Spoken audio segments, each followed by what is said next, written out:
राम जी, राम जी, राम जी, क्या हुआ राम जी? उठो राम जी, राम जी, क्या भाव पानी लिख रहा हूँ। राम जी, राम जी उठो, उठो राम जी, क्या पानी लो, उठो राम जी, राम जी उठो, उठो राम जी। अरे जल्दी उठाओ इसे, काम का नुकसान हो रहा है। राम जी, भाव जल्दी से भागकर वैद को बुला ला, जल्दी। राम जी, डॉक्टर चाहिए। राम जी, राम जी उठो।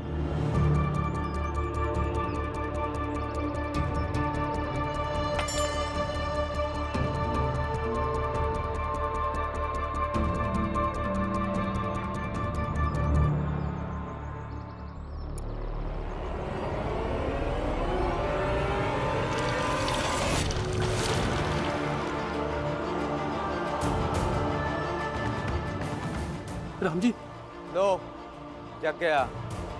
अब काम करो। राम जी तुम ठीक तो हो? क्या हुआ था तुम्हें? हाँ राम जी,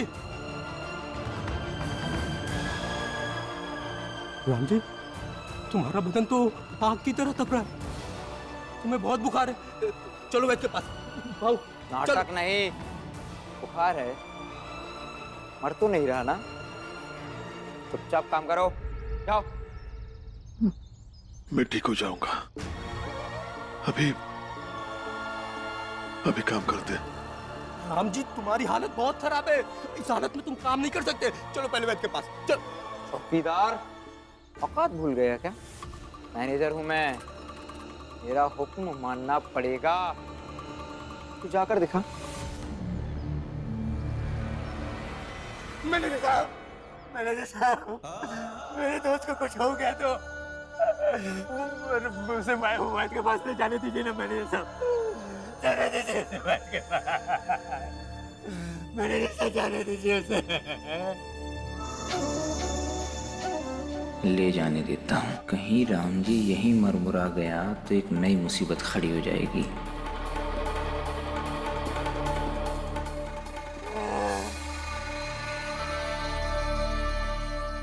जाने देता हूँ, लेकिन तनख्वाह के पैसे कटेंगे। चलो राम जी, भाऊ भाऊ मदद करो, चलो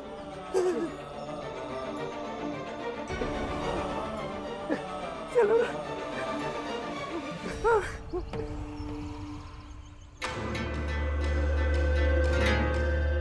अच्छा है, ले जाओ, लेकिन तुम दोनों अब कभी वापस नहीं आ पाओगे यहाँ। मेरी तो किस्मत में ही लिखा है कि मुसीबत आएगी तो उस भीम के कारण ही आएगी। उसी के चलते वो गोमती इस घर में आई और जितना कुछ बचा कुचा था मेरे पास सब चुरा कर ले गई। किस्मत तो भीम की खराब है, कुछ भी गलत होता है तो उसी के सर पड़ता है। भीम के खिलाफ कुछ बोले नहीं कि डलिया अम्मा सबसे पहले तिल मिलाया जाता है। हाँ, ये न सोच रही हैं कि बेचारी जीजाबाई का गहना चोरी हुआ।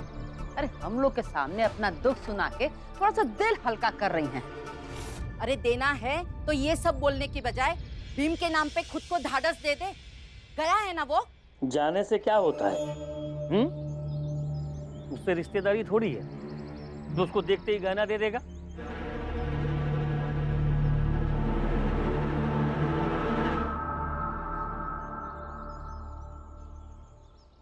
भीम,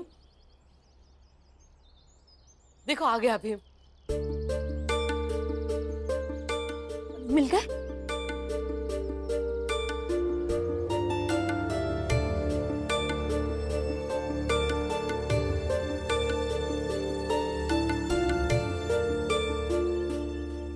देख लो, कोई रिश्तेदारी हो या ना हो, लेकिन भीम उससे भी मांग ले आया।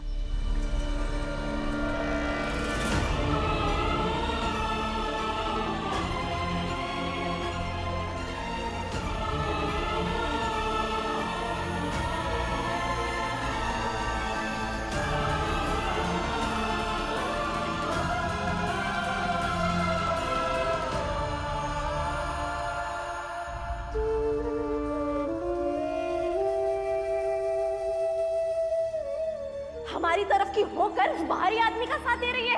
बात अपने और बाहरी की नहीं, बल्कि बात सही और गलत की है। सही और गलत का फर्क तो मैंने सतारा में अपने मुंह बोले भाई से सीखा था। क्या नाम था आपके भाई का? भीमराव नाम था उसका।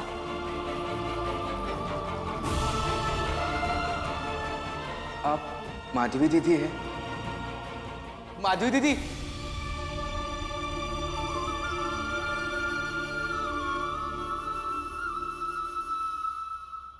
क्या हुआ? वो घूमती जा रहती है, वहाँ माधवी दीदी भी है। कौन माधवी दीदी? सतारा में रहती थी, मेरी मुंह बोली बहन। लेकिन वो वहाँ कैसे? कुछ भी नहीं समझ में आ रहा है। उन लोगों ने ठीक से मिलने भी नहीं दिया। वापस जाऊंगा मैं, वापस जाऊंगा वहां पे, उनसे पूछूंगा कि आप यहाँ क्या कर रही है, क्यों है, और उस गंदी जगह से निकालूंगा मैं उन्हें। मुझे निकालना पड़ेगा, नहीं तो क्या होगा उनका। हाँ, हो जाएगा, लेकिन पहले आप शांत रहिए। अरे सब हो जाएगा। ऐसा नहीं हो सकता। लेकिन रमा, ये जीजा जी, पुरंजन काका बाबा को लेकर आया है। उनकी तबीयत बहुत खराब है।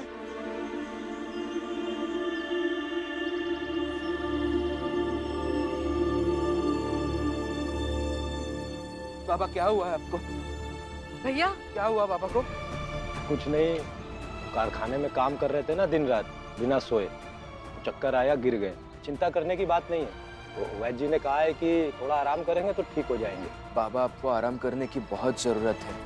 अजीब विडंबना है, जब बेटा जवान होके कॉलेज जाकर बेगारी करेगा तो उसका बाप आराम कैसे करेगा? आराम नहीं,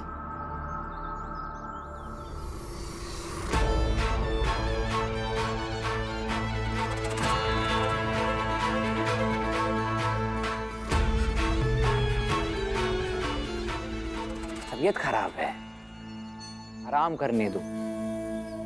और मैं तो कहता हूं इन्हें हमेशा के लिए आराम करने दो।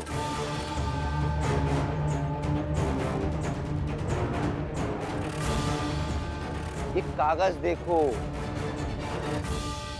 इसमें लिखा है कि रामजी और पुरंजन को नौकरी से निकाला जाता है।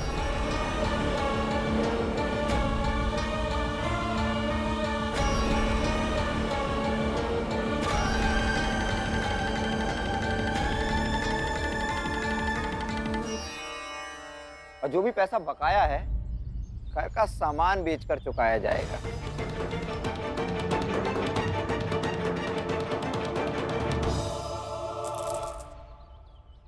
अरे वाह जीजा भाई, गहने राम जी ने दिलाए। हाँ, बहुत बहुत लूटा है इस आदमी ने हमें। भीमराव, ये लो, पढ़ना लिखना आता है ना, बहुत पढ़ाई की है। अब ये कागज पढ़ो।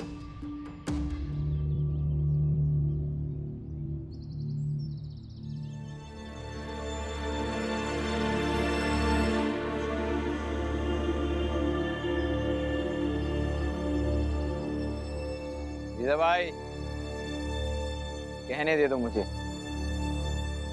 क्या है कि हिसाब किताब जल्दी चुकता हो जाना चाहिए।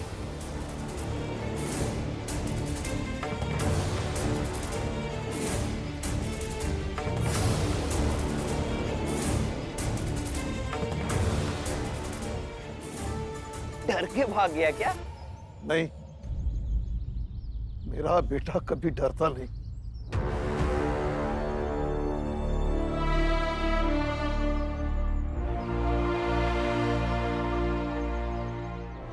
बाबा, बाबा इस पे लिख के दीजिए कि कारखाने में आपको प्रताड़ित किया जाता है और आपके कारखाने का मैनेजर आपके साथ व्यक्तिगत खींच निकालता है। लिख के दीजिए इस पे।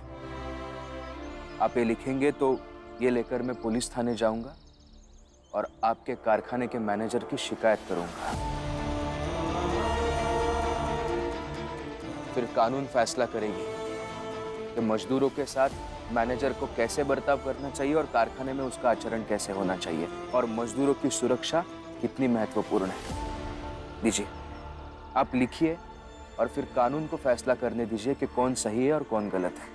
ये लीजिए। भीम बेटा, हर बात को घसीट कर कानून तक ले जाना जरूरी है क्या? कारखाने का मसला है, हम संभाल लेंगे। नहीं बाबा, बात जब तक संभालने की थी आपने संभाली है। कारखाने के मामले में दखल अंदाजी करने से आपने मुझे मना किया, कारखाने में आने से मना किया। मैं चाहता था कि मैं कारखाने में आ जाऊं, लेकिन फिर भी नहीं आया। लेकिन अब आपकी तबीयत तो देखिए बाबा, एक तरफ आप इतना काम कर रहे हैं और दूसरी तरफ आपके कारखाने का मैनेजर असंवेदनशील बनकर आपके साथ व्यक्तिगत खींच निकाल रहा है। नहीं बाबा, ये सही नहीं है। आप लिख के देंगे या नहीं? मेरी बात को बाबा ठीक है, आप नहीं लिख के देंगे तो मैं खुद लिखूंगा और इसे लेकर थाने जाऊंगा। भीम बेटा, मेरी बात को समझो। समझने का वक्त नहीं रहा अभी, आपके मैनेजर को समझाने का वक्त है।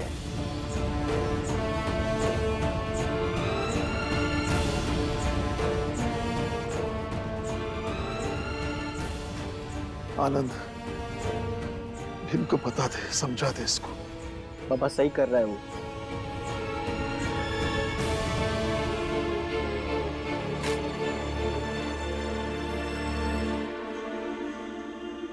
आपको भी पढ़ना लिखना आता है ना?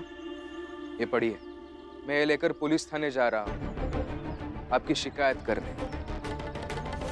आप जवाब देने के लिए तैयार रहिए। और आप हर बार कहते हैं ना कि मैं गवर्नर के पास गया था। अभी इस वक्त जरूरत पड़ेगी तो गवर्नर के पास जाऊंगा ही। तो जाओ। क्या तांगा मंगवा दूं तुम्हारे लिए? याद है ना पिछली बार पुलिस के पास गए थे तो क्या परिणाम निकला था?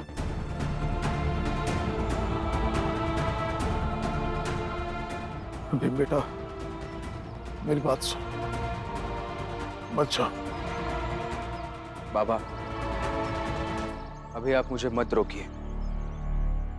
आनंद भैया, आप बाबा का ख्याल रखिए, मैं थाने जाकर आता हूँ। राम जी, भीमराव अगर इस बार थाने गया ना तो निश्चित ही नौकरी से निकाल दूंगा। सड़क पर आ जाओगे तुम सबके सब। लड़ते रहना और लड़वाते रहना अपने बेटे से अपनी लड़ाई। मैं जा रहा हूँ बाबा। भीम,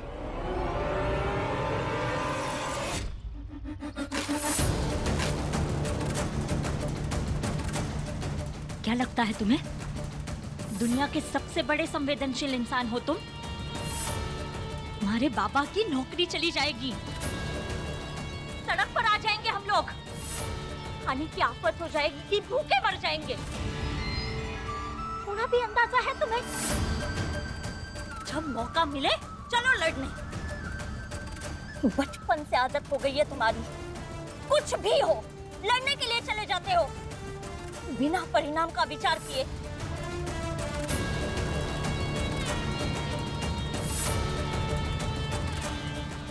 आप जाइए यहाँ से, इनकी तबीयत ठीक हो जाएगी तो आ जाएंगे वो। ना, आज जाएंगे नहीं, आना पड़ेगा। कर्जा तो चुकाना है।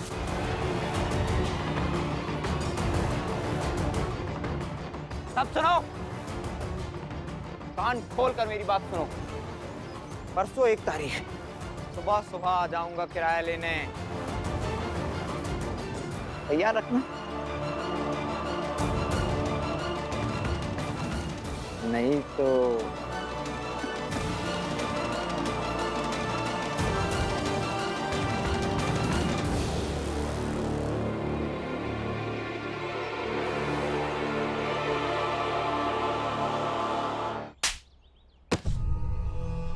आइंदा भागने की कोशिश की ना तो तेरा हाथ पैर तोड़ के ना बैठक बना देगी। कभी गोमती कभी चांदी बनके लोग का बेवकूफ बनाती रहती है। ताई,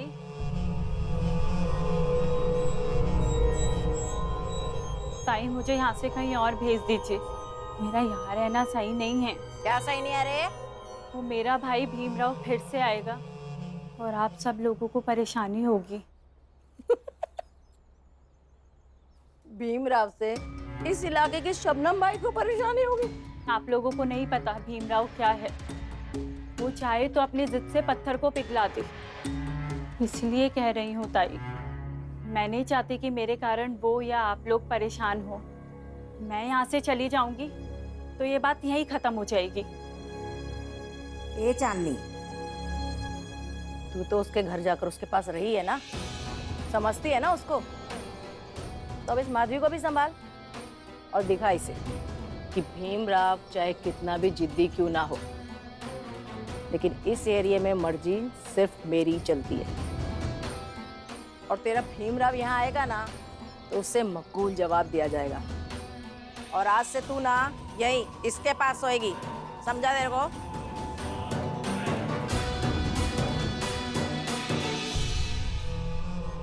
तू जा, काम कर अपना।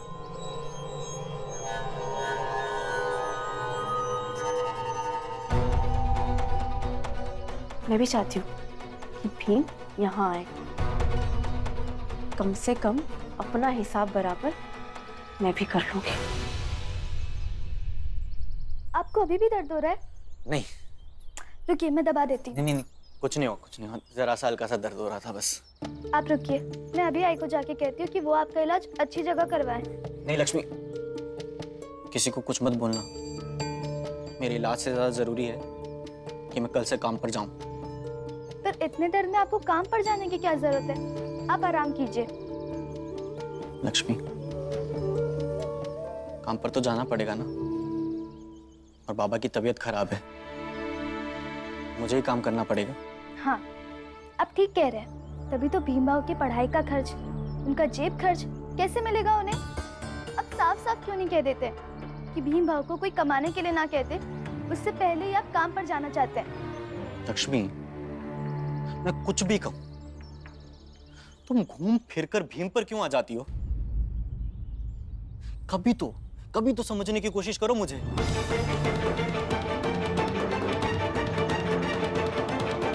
रमा से ही कुछ सीख लो। तुमसे छोटी है लेकिन हमेशा अपने पति के साथ खड़ी रहती है। तुम्हारी तरह नहीं है कि हर छोटी छोटी बात में लड़ाई शुरू। ठीक है, फिर आप भी भीमराव से सीख लीजिएगा कि पत्नी की कितनी बातें मानी जाती है, उसके साथ कैसा व्यवहार करना चाहिए।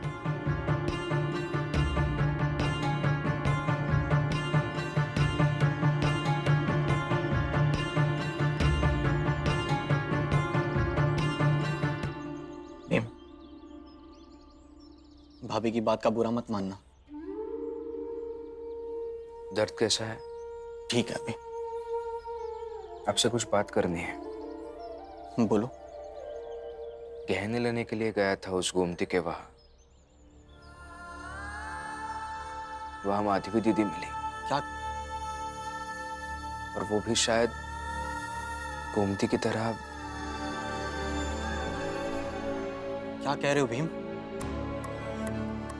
सच कह रहा हूं। कुछ भी करके हमें उस दलदल से उसे निकालना होगा। भीम, वो दुनिया ना सचमुच का दलदल है। अगर एक बार कोई अंदर चला गया ना तो वापस नहीं आ सकता वहां से। मतलब आप ये कह रहे हैं कि हमें कुछ नहीं करना चाहिए, उसे ऐसे ही छोड़ देना चाहिए? भीम, मैं जो कह रहा हूं ना उसका मतलब मत निकाल। जितना मैं जानता हूं उस दुनिया के बारे में तुझे बता रहा हूं।